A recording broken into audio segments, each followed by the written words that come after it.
I'm Lawrence Hudson. This is Curriculum 731, and I will be doing a pre-interview as well as a post-interview with Algebra 1 teacher, Ms. Rashonda Lakes.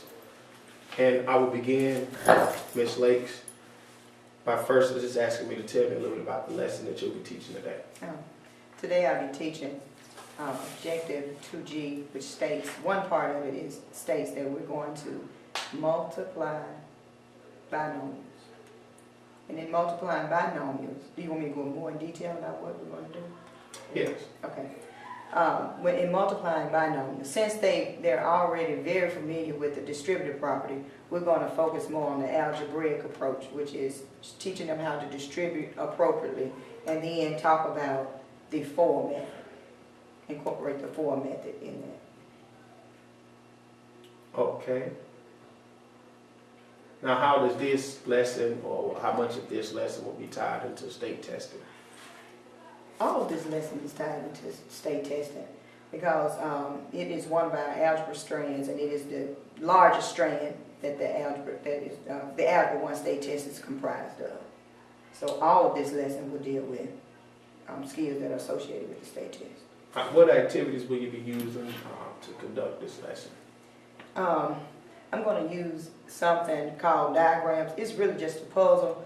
It's a sheet of paper that is broken into 12 squares, and I build it first of all by just going on and getting problems and answers, and then cutting it up into 12 squares, and then the students have to work the problem and then connect it. And before long, they've gotten a really good practice, because at that time they will have completed 17 independent and guided practice problems. So that's how we work through it. We work through it in a puzzle in which they will be in groups of 4. How many students will you have? 22. How will you know if the lesson objectives was achieved? I will know based on how well each student completes, or the number of students that complete that activity. If a student can complete 17 multiplying binomial problems in 50 minutes, that's including the opening and the closing, then I'll know that that lesson was a success. Okay. Is there anything special about this class, or anything that I might see that I might need to be aware of prior to coming in to observe? We do have inclusion students in this class, but they will not be isolated. There will be one of each inclusion student will be incorporated into a group. There is also an inclusion teacher in this class, but the inclusion teacher will work with every student just as I will. What resources will you use other than the puzzle pieces? Will there be any additional resources? They will be using the TI-83 Plus calculator. And that's it for this lesson, the TI-83 Plus calculator.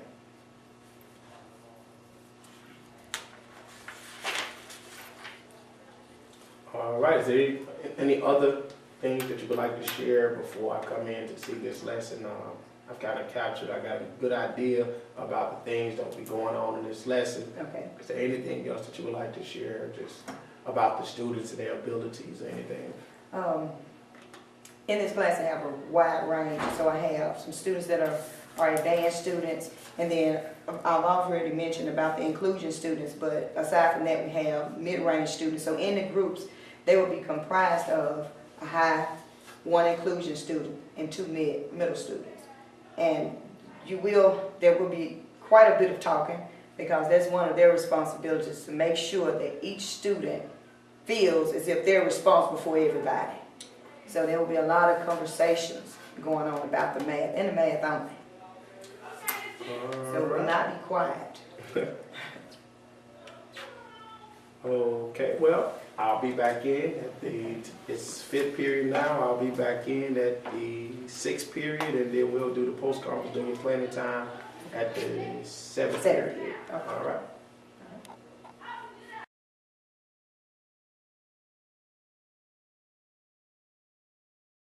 All right, we're here again with Ms. Shonda Lakes, Algebra 1 teacher, and we have conducted a pre-conference.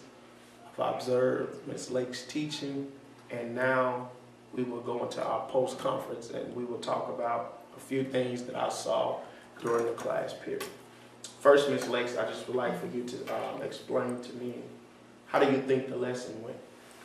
I think the lesson went fairly well, considering the students had already gone over specific properties. But what I did find was that I was a little bit overzealous about the assignment.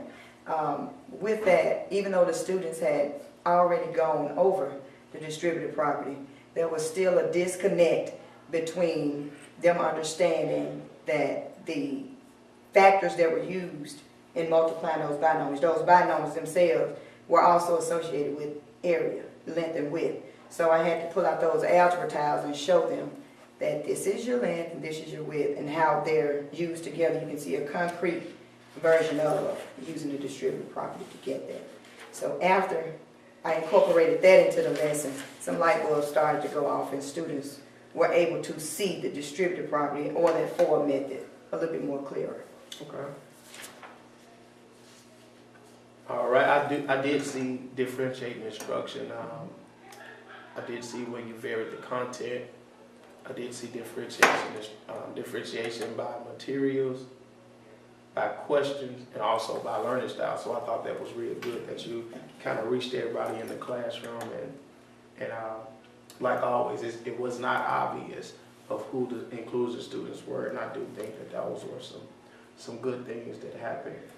When you look at delivery of instruction on this observation instrument, here on the engages students, I put no here. Well, I made a note here because I saw one student that kept putting his head down and was not engaged in the lesson. Can you tell me why that student, that's something normal that happened every day or what? No, it does not happen every day, but it is normal. It's normal because that is one of my inclusion students, and he is in fact on medication. Okay. But and Ms. Daniels, the inclusion teacher, informed me previously that he is currently out of his medication. So that kind of promoted some of that sluggishness you saw in him. So once we get in contact with those parents and they get his medication, he'll be back on track. But with that, even in that situation, he has to be monitored pretty regularly to make sure that he stays engaged in what is going on, whether that is just going by and tapping him on his desk or tapping his shoulder or doing something to let him know that you are still aware that of the fact that he's going through what he's going through. But he's still responsible for the lesson. Yeah, and I did notice that the inclusion teacher, during the times that you were teaching or instructing the student, that she was encouraging him and motivating that student to get up. I see at the end of the lesson, as far as monitoring student feedback and the student learning activities, basically the assessments, I saw where you all had a lot of oral whole group instruction. I did see where there was times where you did a lot of choral responses, probing questions with choral response. And one of the suggestions I would like to make is that you utilize the ask, pause, call technique a little bit more, just to make sure that you get adequate participation amongst all of the students. But I think everyone was pretty much responding well, but there was times where one or two just kind of just dominated. So, but I think they did understand the lesson based on my observation, and I think it was real effective, the activities that you used. What do you think are some other strengths that you may have? One particular strength would be the ability to, well, my strength comes from my students. They're getting to the point now where they're able to ask engaging questions just as I ask them engaging questions. So what I find from them, when I put them in groups and allow them to just have at it, they're able to, they question each other first of all, and they're not afraid to question each other. So we have a sense of community in here. where each student, like I said, I think in the pre-conference, that they own the lesson, it's theirs. They feel responsible for them knowing. So they ask questions, and they know that before they can ask me a question, they have to make sure that they have asked every person in their group. And if no one can respond, then that's when they call me. And what that allows for me to do, and the inclusion teacher, is to rotate to those groups that need more instruction. So I think one of our major strengths is the sense of community that we have, and students are regulating their own learning. All right, if you could go back and reteach this lesson, what is something you think you probably will do differently now that you've taught it to kind of to help the students grasp the concept a little more? I would start with a concrete example of the skill that we were covering today. For example, instead of just putting a problem on the board and saying, okay, well, what type of problem does this look like? And they tell me one with parentheses, so distribute. Mm-hmm. I would probably start with something, a word problem. Even though it seems like it will be a more challenging situation, the students seem to understand it more once I pulled out those algebra tiles and began to work with it. It made the algebra itself make sense to them. So I would definitely start on that realm to begin with, and then work my way to the algebra instead of starting the other way. Okay, last question. Do you think that the objective was achieved? I do. After adjustment was made. Now, had I kept going in the direction I was, it wouldn't have been mastered. But after that adjustment, I believe they got it. Well, I know they got it.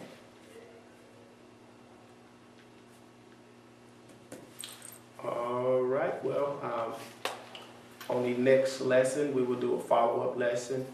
And on my drop-in visits, I will be monitoring the questioning technique to see that you use more differentiated questions and that you ensure equitable participation amongst all students. So that will be our main focus on our follow-up observation. Okay.